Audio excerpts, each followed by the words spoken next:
Really paying attention.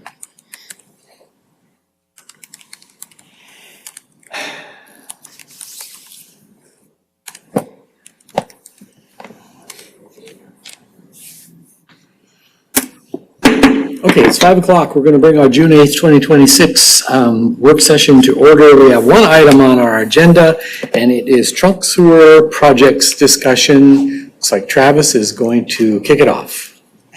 Yeah, so tonight we're going to revisit. I've given a variation of this presentation twice. I basically inserted some slides up front, but wanted to have the entirety of the presentation in case we wanted to reference back to it. As we discussed last time, I'm Travis, and then Wes will be here. He's been in meetings basically all day and then got caught in traffic across town. So he thought he'd be here about 5:05, 5:10, somewhere in there, but he will be here for the more technical side of things if we need specific trunk sewer or water resources type questions. So the next few slides are slides that we've prepared based on the prior conversation, very focused, pull in some information that maybe we were referencing in general in the last discussion, but then give you some more context to that. So the first being service of the Young investment property through other means other than the North Trunk Sewer. So we went in and we pulled the overlapping areas between the North and the Northeast Trunk Sewer for this area in particular. And basically what we found is the Young Investments property cannot be serviced via gravity through the Northeast Trunk Sewer. It would take a significant lift station to pump any of that sewage over to the Northeast Trunk Sewer to get it to gravity flow. And then that's not to mention the significant amount of pipe it would take to basically get it from the existing lift station down on the corner of Southside Drive and 14th east of the dam, all the way up through the Hale property and then stubbed over to service the Young investment property. So wanted to specifically touch on that. It's not to say that we can't service it through the Northeast Trunk Sewer. It's just going to be much more expensive than anything that's currently in your CIP. From our perspective, we don't think it's a viable option or a viable replacement to the North Trunk Sewer. We think it's just one of those things that it becomes so cost prohibitive that we wouldn't recommend that. Another question that we kind of lingered on the last time were some alternatives to the North Trunk Sewer alignment. So what we did is we went in and we looked at the alignment, we laid out a theoretical or conceptual corridor, and then we put together some pricing for these various impacts to kind of show what we're seeing. So the lighter line, whatever color it is the trunk sewer that we would be proposing, and then the broken blue lines would be the 50-foot trunk sewer easement corridor that we're expecting. So on this alignment, we're basically showing it to range generally between 8 and 12 feet. There is a section where the creek gets really close to a property, or much closer to a property line, where we get into like a 26-foot depth, somewhere in that ballpark. But for a very short period of time, we could definitely accommodate a 50-foot section. We priced out a concept where we basically replaced a whole heck of a lot of trees along this corridor that we'll explore a little bit later. And then the other thing I wanted to mention is that this alignment is not necessarily set in stone. It's basically a best guess or a reasonable guess at what we can get from a LiDAR perspective. That alignment, whether it's Snyder or whomever you would select as part of an RFP process, if you make it clear that you want to minimize the impacts to mature trees, minimize impacts to the adjacent property owner, that would be part of a design process that we would encourage you to make clear that that's one of the priorities of the council if you were to choose this option. Going down the corridor here, along 3rd Street. So gravity serviced alignment would be serviced by a trunk sewer that would be approximately 60 to 65 feet deep. We kind of touched on that last time. The lighter colored line in the image to the right here basically follows, it would be essentially a parallel sewer to the sanitary sewer that runs in the 3rd Street corridor now. So that's why it bends and moves where it does. One thing worth noting is that there's an impact to that box culvert that the current sanitary sewer does not have, because that box culvert is being extended as part of the roundabout project. So that would be another consideration that we may actually have to route up and around that if we were to go this route.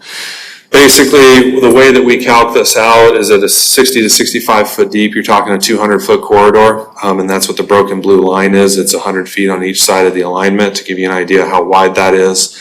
From our perspective, there's a significant additional infrastructure impact cost as well as the opportunity to shallow that sewer up significantly, but put in a lift station, which we're estimating somewhere in the range of $5 to $15 million, depending on the bells and whistles and the exact capacity of that facility. So that kind of gives you an idea of some of the things we've evaluated based on the prior discussion. Kind of the cheat sheet for what we put together here. So along the creek, we've got about a 4,600 linear foot sewer with an average depth of 11.4, typically ranging below 10, with that high small section kind of driving up that average a little bit. Along 3rd Street, we're talking 5,300 linear foot to get it to basically the same creek crossing with an average depth of 60 feet, and then we also evaluated that option if it were at an average depth of 9 feet, so say a standard sewer construction. And then just mentioning that sewer could be shallowed. So kind of getting into a very, very high level cost comparison, I caveated all of these with basically the idea of these estimates was kind of a quick and dirty look at order of magnitude cost for what these alternatives would be. So this one should be pretty similar to what you've got CIP'd for the North Trunk Sewer.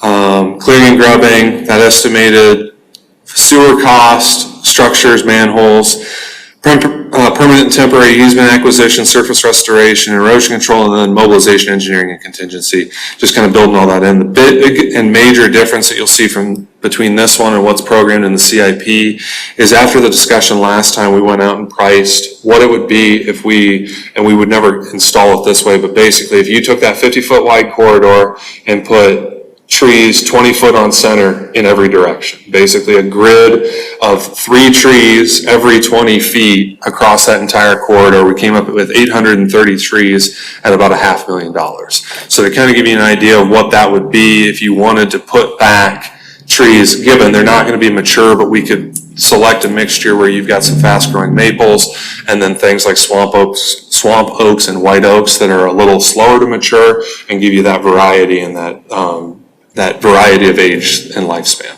Can I ask a quick question? Yeah. Right there. How often, if you plant trees, how often would the easement need to be accessed for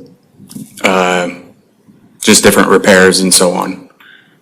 Generally speaking, with the technology we've got now, cities try not to access those easements, with the only thing really being if they need to go jet that line and sit on top of a manhole. That's typically when you would access it, and that would be just a typical pickup with a trailer on it. For wholesale construction type repairs, we've seen a lot of communities go to cure in place linings, or because we would likely do a plastic pipe at the depths we're talking here, we also see a lot of communities do, and I don't know the proper term for it, but basically they take a new pipe and they shoot it through the old pipe and basically explode the old one. So as that sewer starts to fail, you don't actually have to dig up the trench itself, you're just digging up around manholes, and you can kind of limit the amount of impacts in those areas. So very rarely, I guess, is the long answer to your question. I thought we had 3.4 in the CIP. I will have to look and see. I think we had planned for whatever the cost was going to be in the year we were going to construct it, but let me take a look. I know it was broke into 2 years.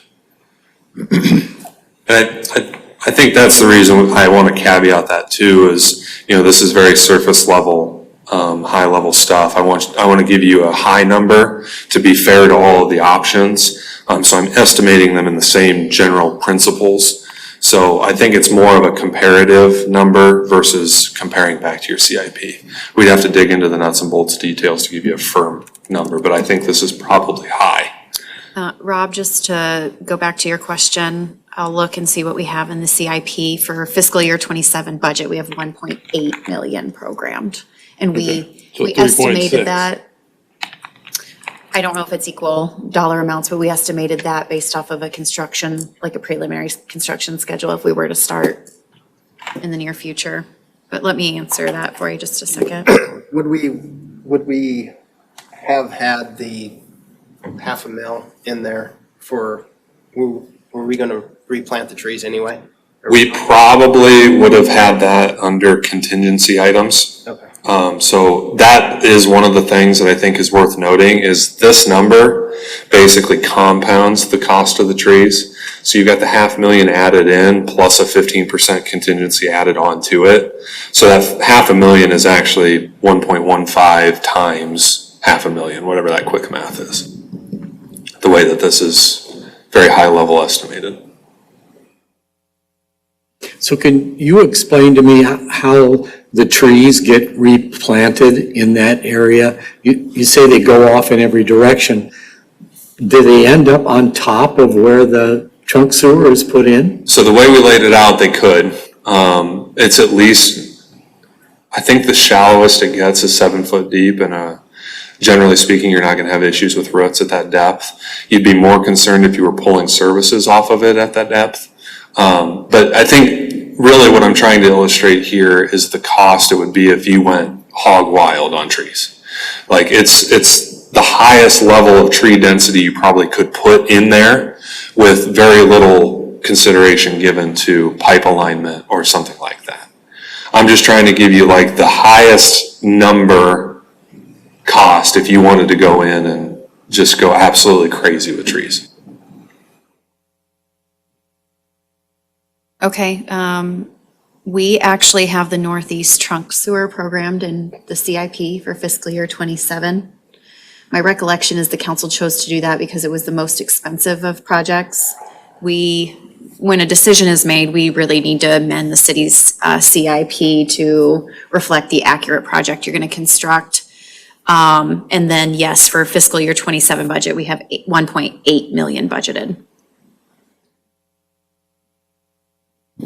So that probably reflects engineering, acquisition, start of construction is probably what that number would represent. So Travis, help me understand, what does this, from an infrastructure perspective, what does this 4.3 give us all in? What does it give you? It gives you a sanitary sewer from essentially the North Side Drive and North 3rd Street intersection up past Hug Drive. Up past Hug Drive? Yes, it would be a manhole directly on the north side of Hug Drive. Okay. That then gives you the opportunity to partner with whomever develops the Young investment property to share in that cost and bring the cost of the future branches down. So that's it? It doesn't provide us anything else? Okay. It's just, it's a trunk sewer that opens up a significant amount of developed land and facilitates your ability to But not only just for the Young investment, it's that Correct. entire corridor up there. Yes, it's the entire service If we area. decide to go over, we need that if we decide to go over to 126th, Yes, take care of it. yes, you would need that chunk to be able to get anywhere else within the north service area. So this would also service the Bob Bergren property, the Camps properties, the David Bush property, Yes, it could. which are the ones that go straight north from us. The Berggren and Parable Ventures property right now isn't shown on the map as in the north service area, but we can service it from there. Because we've got that 450 single family equivalents that we don't want to necessarily prioritize getting them additional service if we don't think they're going to need it. And so as that development continues to flesh out, we'll have a better idea of what the timing is of when and if they need additional services out there. You'd mentioned last time that we had a smaller diameter, I believe it was 21-inch pipe here in town so far, and that you were going to put a 36, or that you would recommend it. Was it 36? It's a 27 is going to be the parallel to the 21. Okay. Would is there any way to open up service to the north?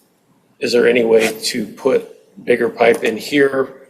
You mentioned how they put pipe over the other pipe before. Is that, you know where I'm going? I'm grasping at straws here. I think we could certainly evaluate that in the future. What I will tell you is you do have capacity in that current 21 right now. It's just the reason that we recommended going with the full-fledged pipe initially is the math on a circular pipe isn't apples to apples. So I'm a transportation guy, so when I asked Wes this, I started with, okay, Wes, if I've got a 36, can I split it into two 18s? Well, basically the guidance that's out there and the design factors that we have is a 36-inch pipe when split down is equivalent to 1.5 30-inch pipes. And it's a function of circular area. And so 21-inch, and that's the reason we're recommending you go with a 36-inch pipe, because most of the cost in a trunk sewer, when you get into pipe this big, is in the dirt moving. So if you were to go and put in two parallel 30s, you're saving a little bit right now to have to go dig that trench up again. And so and that's the reasons we're telling you to go with a single 36 upstream, even though you have some capacity downstream. Because in theory, right, we could figure out what capacity you've got left in that 21. We could run that pipe up right now, and we'd probably save a little bit of money right now. But eventually, you're going to have to go in and dig that pipe up again to put a parallel sewer in. So eventually we'll be there with our 21, we'll have to do that. Yes. Here. Yep. Or we could certainly evaluate other opportunities, but I think that's so far enough down the line that we frankly don't know what the capabilities of contractors are going to be at that point. Okay. All right, thank you. Can I circle back to a previous point? So it's 4.3 to get north of Hug. Get a stub in there. Do you have an estimate on the added cost to go east for it to service those things that we're not able to service right now just south of 126th Parabel and Bergen Farms? I don't have an estimate, but what I would tell you is if you partnered with a developer, it would be approximately 15% less of what you would pay minus whatever the cost of an 8-inch pipe is. That's the way your code is written. Because developers generally get better prices than public agencies, and it's because of the bonding and bidding requirements that you guys have. Whereas developers get that 15% reduction, and then you also then, if they're using that sewer to service their development, you're not obligated to pay the full price of that. So that's one of the reasons that, from our perspective, getting a trunk sewer stubbed wherever you go, whether it's the north or the northeast, it gives you the opportunity to partner with somebody who can likely make it so the city's spending less money. You put the infrastructure in now to buy yourself the savings later.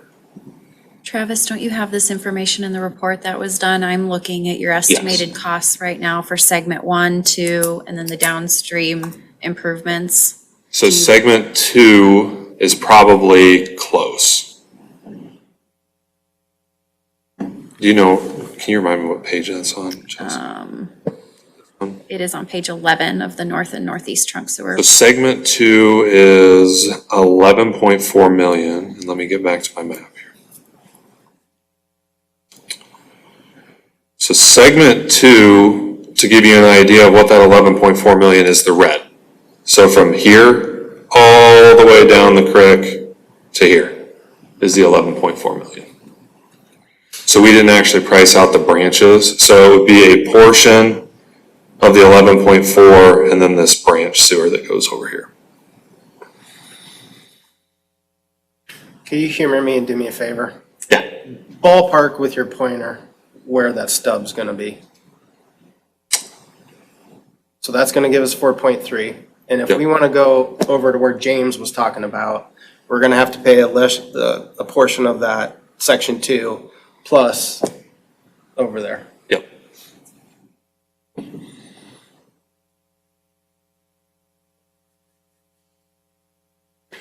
But if you do so strategically, it allows the young investment property to develop. We can service a portion of the Parable Ventures part parcel off of the existing sewer that's stubbed out of the north roundabout. And then you can be strategic in when you participate in that.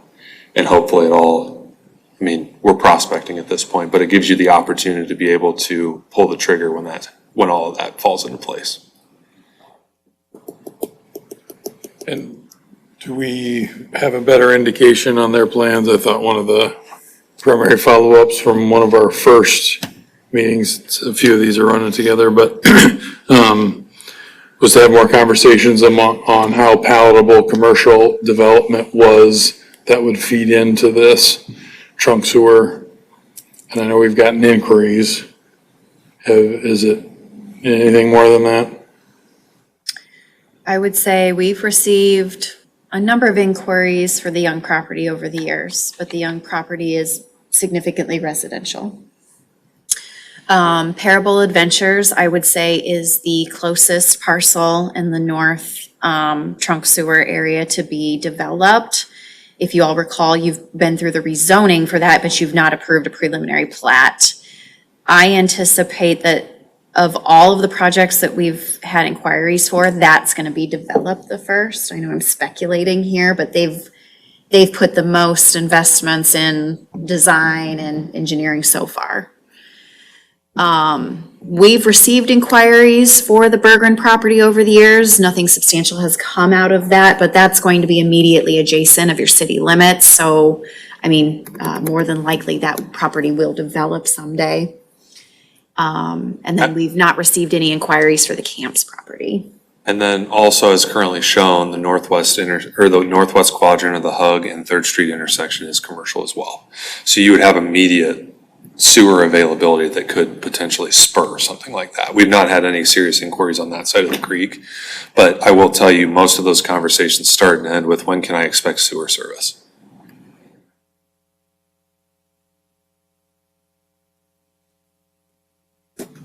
Okay. So then from there, we put together a cost of 3rd Street along 3rd Street with gravity.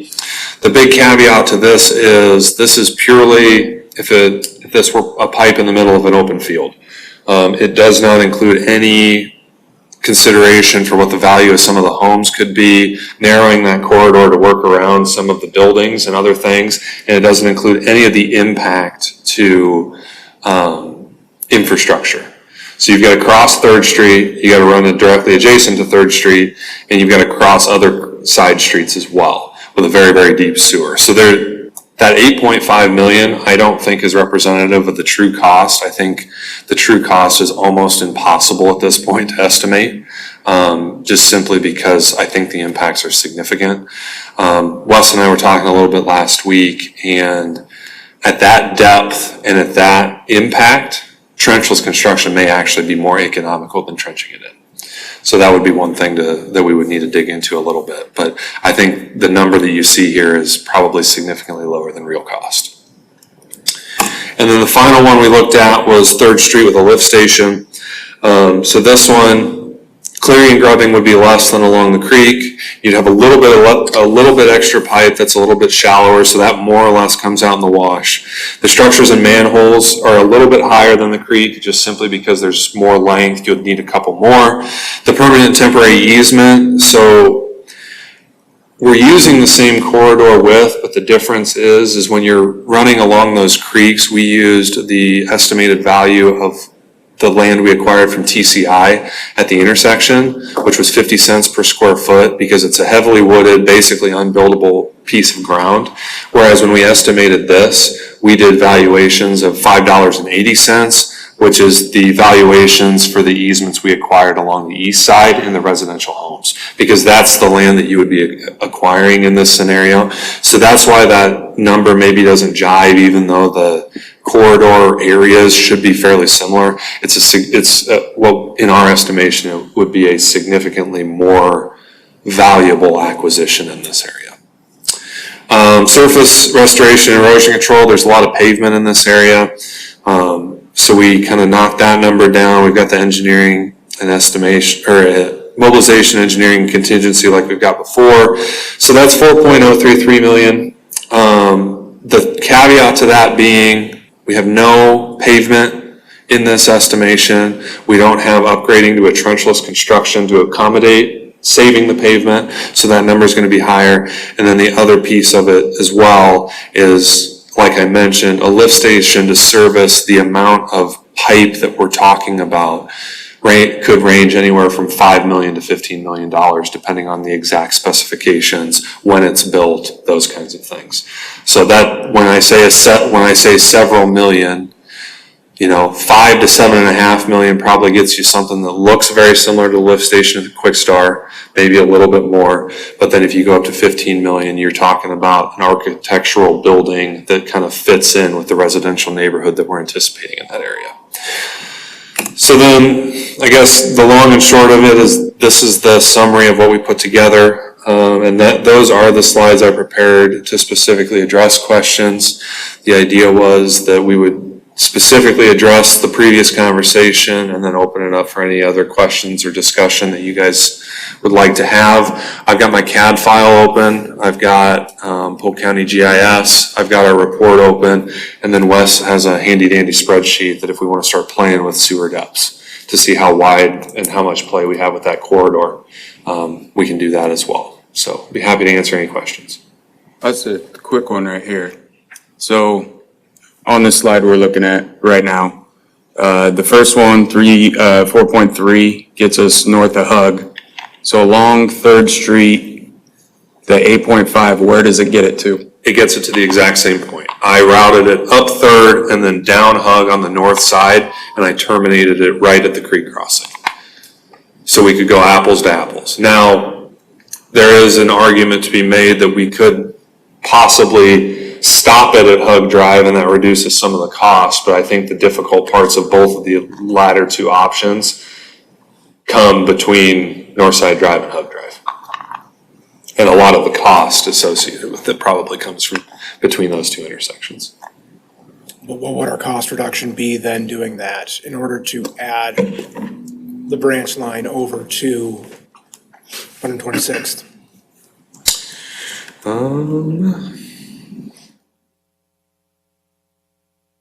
Maybe.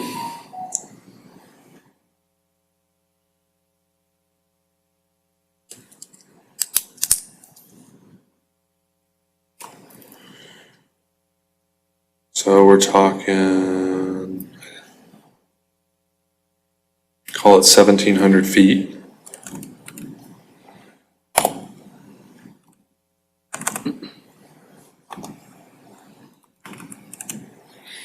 So that's the cost between 3rd Street and the creek crossing approximately. I'm asking about the other direction, A fraction of that. over to 126th Street property, over to the Gateway crossings. So you're talking from here. From the corner of Hug and Sheldall Drive, Okay, over to service got the it. Bergen property and Gateway crossings.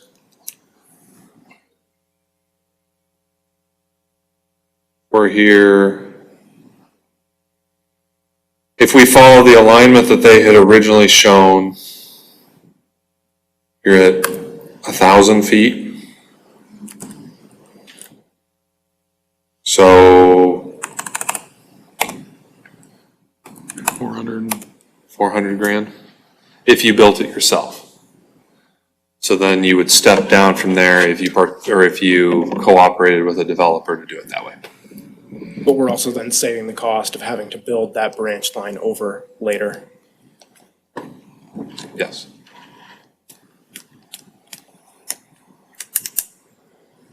But the other thing so that the way that we had showed that branch line coming up, all of this would be attributed to the entirety of the north service area, and then the branch line attributable to here would basically just come from this short side. So the math's hard in terms of putting all the pieces together to give you an apples to apples comparison. But I think, to be honest with you, I think the biggest kicker is the several $1,000,000 lift station. That's the 3rd Street option. The gravity-fed 3rd Street option. So will you go back to your previous slide that compares all three of them? Yep. Yeah. Maybe.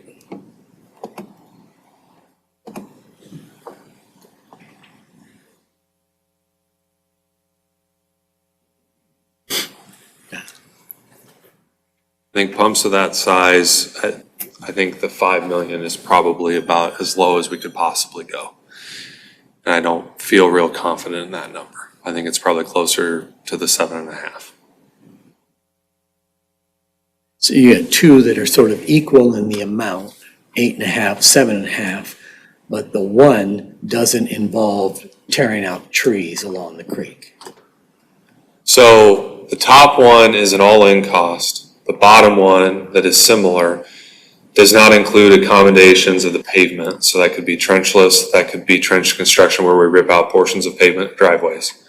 And it also does not include the necessary lift station to service the entire North Trunk Sewer service area, which would be fairly significant. I'd like to go back to one question I had from last time we met. I confused myself, so I apologize. So again, we talked about what we already have, not necessarily platted, but what we have developments in the works right now that will consume all of the existing. So the concept that we've seen for Parable Ventures is a portion of the 450 single-family equivalents. However, that 450 is also earmarked to service a portion, if not all, of the Bergren Farms property. So that is the, I'll go back to the GIS map. So that is this piece and these two sections here. So they've provided us concepts of what's going to be there. This one has. That one has. This one we've never seen, so all we can do is estimate based on the future land use plan.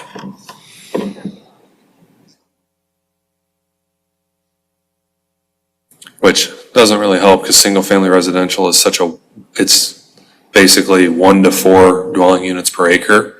So they may use next to no capacity, or they may need whatever their land is divided into quarter-acre lots, effectively. I mean, because that's the way that your future land use plan allows it. So that's the hard part, is knowing exactly how far that 450 single-family equivalents is going to get us. Travis, can you, if the council doesn't have any questions on the North Trunk Sewer, can we go to the Northeast Trunk Sewer? Because I think they have some questions on alignment for the Northeast Trunk Sewer. I had one, sorry. I You're had good. one more on the north one. If you can go back to that same map you were on. Okay? I don't expect you to be able to answer this with certainty. But when I've been asking about this particular area, like you've mentioned before, about 400 rooftops can be serviced. So the area we've been looking at with these two different properties up to 126, that's approximately 180 acres about, is that right? Approximately, yeah, I think so. What approximate percentage do we have the capacity to service of those 180 acres? So the most recent concept we've seen from Gateway Crossings utilizes 255 single-family equivalents. So I'm going to guess that between these 4 pieces of ground, we're going to use every bit of it. Every bit of it. So this is an apples and oranges kind of question. If the original question or the ask of Snyder was what we're looking at in the map, we want to be able to service all of this area, would we be getting a similar recommendation as we're getting right now? Or would it be a completely different conversation? I think we probably would land in a very similar spot because right now, the infrastructure along 3rd Street simply does not have the capacity to service as a major trunk sewer in its current form. That's not to say it can't be done, and that's not to say, but I think what we probably would have done, to be honest with you, if we had focused there, or if we had wanted or if we had thought the council had wanted to not go up the creek, we probably would have slowed down, paused, or even stopped several of the projects we've done along the 3rd Street corridor. Because we have put in very expensive infrastructure along 3rd Street. Right. So back to Dave's question from like 15 minutes ago. If that was the original ask, would increasing diameter downstream get you full service in these 180 acres? Full service in the 180 acres. I think we probably could have found a way to do it. It would not have been the most efficient way, nor the most cost-effective way. So we probably would not have given you a singular recommendation. It probably would have been, here's how you can fully service this area, and here's how you can service the whole thing. That is probably the recommendation we would have given you at that time.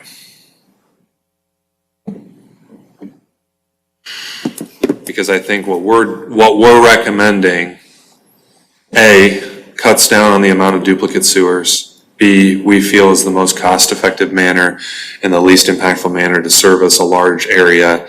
And C, will cut down on long-term maintenance and repair costs.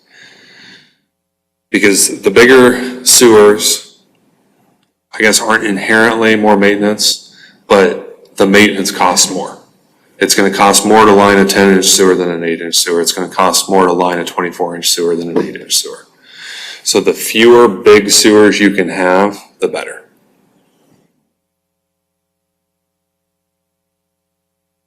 All right, I have nothing else on the north right now. Is that okay with everybody else? I know some of you had some questions about the northeast trunk sewer alignment, so. So we've kind of talked ad nauseum about the characteristics of this. I'll go to this slide here and then we can actually evaluate it a little bit further. Oops. That is not what I want to do. So what we're showing here is you've got the existing WRA lift station down here. We're extending along Northwest 110th Place. Then we're running the section line. This is actually, this alignment actually predates the Monarch Crossing and Sunrise Ridge plats. So instead of jogging over the way this does, we are actually running the center line or the section line here and then coming up and reconnecting with this red line here. My recollection, and we can look in the report a little bit later, is that, actually it's not a recollection. The trunk sewer itself is split into 3 sections, with segment 1 being from the lift station to Northside Drive, and then we split the remaining trunks along northeast to service the 2 main branches of the trunk sewer. Basically given the option to break it down or put it together however you would like. So that would be the one caveat, is that this alignment has been revised. We have an easement for that then is overtopped by a rec trail easement. So we've got a full sanitary sewer. I think it's either a 50 or 60 foot sanitary sewer easement. Based on the depths, we checked it to make sure that was going to be enough. And then there would be a rec trail easement over the top of it. So our recommendation would be is before that rec trail goes in, put the sewer in, so that you don't have to put in infrastructure twice.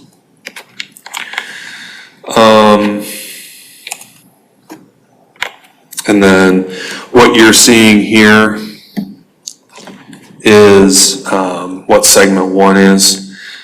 So it's okay. So segment 1 actually takes you to the southern line of those subdivisions. Segment 2 would go through the subdivisions. Segment 3 finishes the main trunk, and then it branches from there. So that would be your breakdown. This one, the cost I think is really driven by length. Just the amount of sewer you're putting in drives a lot of the cost. In most places, we were able to run low spots, so it's really helped to keep some of the excavation costs related to that down. But I guess I'd be happy to talk through or answer any questions. We can dive into the report if you want.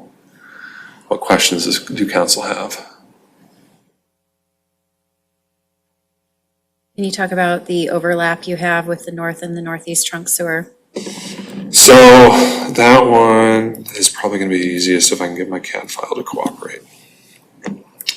So that's this big blue area right here. Let me get rid of my clip. Cool. And it's not going to cooperate now. Okay. So while you're pulling that up and we're getting a little bit close on time, I'll go back to my primary concern. I am all for long-term infrastructure investments. I do think it makes the most sense to do them as close to when they're going to be utilized and therefore recouped.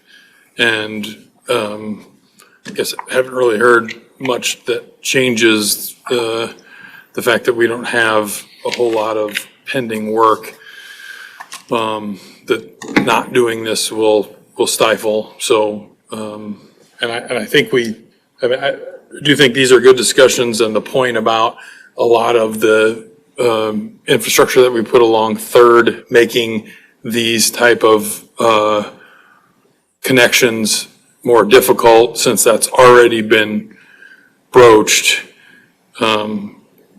Keeping an eye on when there might be something else that would get in the way is something we need to be mindful of. But again, I don't see this being a priority for me in the next year or two. And to Rob's point, that's part of the reason. So Rob and Dave are the only ones that may recall this, but there was a change order on the Vista Lake roundabout where we realized that the sewer was not stubbed as far as we thought it was. So we actually added 400 feet of pipe on that sanitary sewer to get it out from under that infrastructure, so we didn't have to deal with removing pavement. I don't know if you guys recall that or not, but that is one thing that we try to be mindful of. And so like, as we were contending with some of the right-of-way challenges on Northside Drive, we specifically made sure that the manhole we're talking about tying into with this project is outside the pavement. There's a lot of things I remember about the Vista Lake roundabout. That is not one of them. But I'm glad that that was accounted for at the time. So what are you showing us here? So the blue area is the overlap between the two service areas. So for context, that trunk sewer would wrap up here, over here, and then it would come up here, and then it would find its way to this tree line and run right up here, and then go, I think what it does, so the trail goes west, and then the sanitary sewer actually sits on a skew to hit Northside Drive about right there. So that would be segment 1 and segment 2 of the northeast trunk sewer is what that would get you. And then so to kind of give you an idea of how far off the overlap is, I mean, you are talking a significant amount of additional pipe. And what I will tell you is most of this overlap area was put into the north service area when we did the final maps, with the reason being that whole idea of, you know, a 36-inch pipe doesn't break down into two 18-inch pipes. So it didn't make a lot of sense to put a lot of this into the northeast and have a 36 or a 30 stub this way and a 30 stub this way. If we can service one off of one or more land off of one bigger pipe, that's kind of the way we did it. What property could be serviced off of segment 1? Off the second one, Off the first one, sorry. pretty much everything owned by Meckley Farms, Just the Meckley Farms property. but it is, And where's that, real quick? that I'm is not quick on the draw like you guys are. south of this line Okay, to this line. yep. So basically here, everything south and east of those Okay. is all owned by Meckley Farms in some form or fashion. It kind of goes into the Young Investments thing where there's some variation in the names of ownership, but it's all the same or portions of the same ownership group. So I have, I feel like I'm trying to find a reason that we need to run a certain pipe a certain place, and it's not, for me, it's just not, I just don't feel good about any of these for some reason. And it's not that I don't feel like they're good projects, it's just that, are we just running a pipe for a couple single-family residents, communities, right? Or how else can we spend our money now if we're having this much trouble figuring out which one we want to do? Not that the information's not there, not that you've done a great job of giving us that info, but I'm speaking for myself. I'm sort of struggling like Rob is to say, yes, this is the right one because because of this, right? And I know we do need to service the single-family communities up there, but I'm just kind of struggling with the ROI more sooner than later, I guess, and I think that's what Rob was alluding to. I think the only thing that I would mention, and I kind of talked about this last time, is your east trunk sewer, which is not in the east part of town, goes from Quick Star over to basically 3rd Street, was built in 1978, and we finished servicing off of it in 2021. So Somebody had to make that decision and do the same type, yeah, I get it. And so that would be the only thing, just from our experience, because to be honest with you, that was our first municipal project as a firm, was the East Trunk Sewer. And so it was one of those things that we're intimately familiar with that and the build out process of that. And so that's one of the reasons that we, really pushed Chelsea to recommend inclusion of a trunk sewer. Is it's very rare, if unheard of, for construction costs to go down. And if you don't put the infrastructure in, every year you delay, just delays the full build out of it. It's not to say it's the right thing to do. It's not to say that I'm trying to push you in that direction, but that's the context that we're kind of trying to play under. Is if you run out of sanitary sewer, which you haven't yet, we're trying to be proactive so that you don't. No, I appreciate the proactive conversation, and we should always be looking out well before we need it, which I think applies here. The mitigating factor that was not addressed in that statement is that we are borrowing money repaid by taxpayers to make a long-term investment. And so being cognizant of how we are not spending our money. If this was a company and we could say, yes, we're going to do this now because we know we're going to get that money back and it's going to pay X over a certain amount of time, it's a totally different conversation. This is not our money, and we're not throttling growth for the next few years. I definitely think this is something we need to be cognizant of, and inflation is a factor to a degree, but to do this investment now, you're incurring interest cost, which may or may not be equivalent to or more than what inflation is. Would there ever be any strategy that would make sense to do a piece of it that we felt it would really be advantageous to have in the ground? I would say we've broken it down in the way that it would be advantageous. Because between where you have your sanitary right now and where we would terminate segment 1, there really isn't any additional services going to be put onto that sewer. And so from our perspective, to break it down further than that, kind of starts flirting with the economy of scale, the efficiency, and really the purpose. Okay. And then the other thing is you're in people's backyards. So just from a public facing perspective, if you go into the same area twice, it could exacerbate some of the concerns, some of the anguish, some of the pushback that you receive as well. So the answer is no. I don't think so. Okay, okay. So council, we've been talking about this for a while, had lots of questions, gotten lots of answers. I think we might be to the point where we want to decide if we want to go forward with this in the next fiscal year. And so we can give the city manager some guidance on, what we want to do. We could go down the dais like we've done before and ask that question, do we want to go forward with this? Yes? Yes? I do not for this year, but want to have this remain very high on the list of projects All that right. we continue to discuss. Jeff, what would you say? So what, can you quantify what this is? Because we've talked about, specifically, is it for the North Trunk Sewer? Well, I think what we're talking about is continuing with funding in the fiscal year budget for trunk sewer, aren't we? Yeah, we'd like to bring a CIP amendment forward for the council.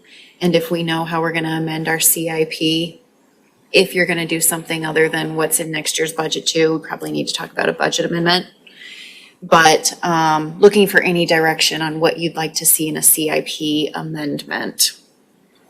We do anticipate talking about that sometime this summer. Does that help? Sorta.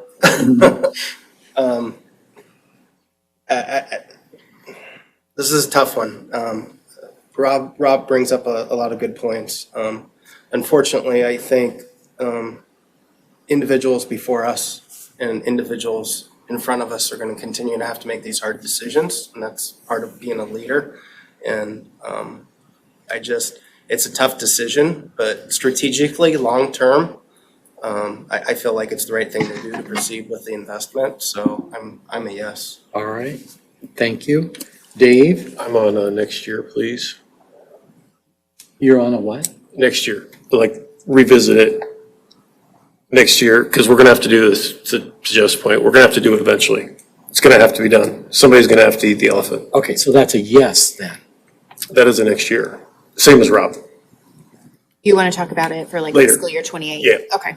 That is a no then. Correct. All right, James?